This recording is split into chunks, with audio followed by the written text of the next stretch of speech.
Mga kapuso, nitong magdamag, bumalik sa super typhoon status ang Bagyong Goring at ngayon humahagupit sa extreme northern Luzon. Habang Tropical Storm Haikui inaasahang papasok sa Philippine Area of Responsibility anumang oras ngayong araw. Narito ang report. Ayon sa Pag-asa, nakataas ang Tropical Cyclone Wind Signal number 4 sa southern portion ng Batanes at sa mga isla ng Calayan at Babuyan, bunsod ng Super Typhoon Goring. Signal number 3 sa nalalabing bahagi ng Batanes at southwestern portion ng Babuyan Islands. Signal number 2 naman sa nalalabing bahagi ng Babuyan Islands, northern portion ng mainland Cagayan at northern portion ng Ilocos Norte.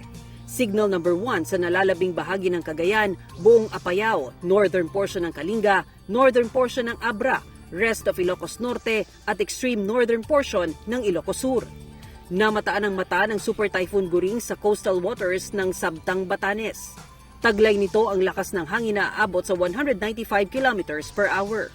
Sa mga susunod na oras, tatahakin ng bagyo ang Luzon Strait hanggang sa makalabas na ito ng ating Philippine Area of Responsibility mamayang gabi o bukas ng umaga, base sa forecast track ng Pag-asa.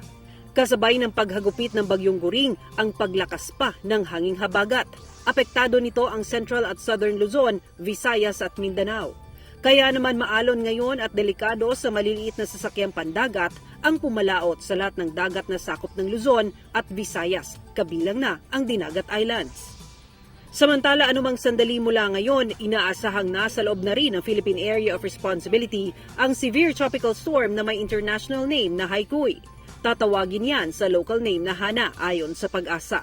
Namataan yan 1,560 kilometers silangan ng extreme northern Luzon. Taglay nito ang lakas ng hangin na hanggang 110 kilometers per hour. Base sa rainfall forecast ng Metro Weather, napakasungit ng panahon ngayon sa extreme northern Luzon. Ang nakikita niyong nagkukulay orange, red at pink, ibig sabihin, posible ang heavy, intense at torrential rain sa mga lugar na yan. Kaya dapat maging alerto sa banta ng baha o landslide. Ulanin din ang ilang bahagi ng Ilocos Region, Cordillera, Cagayan Valley, Central Luzon, Mimaropa Region, Calabar Zone, Bicol at Western Visayas. Higit na mataas ang tsansa ng ulan sa iba pang panig ng bansa pagsapit ng hapon. Mula sa GMA Regional TV 1 Mindanao, Sara Hilomen Velasco nagbabalita para sa GMA Integrated News.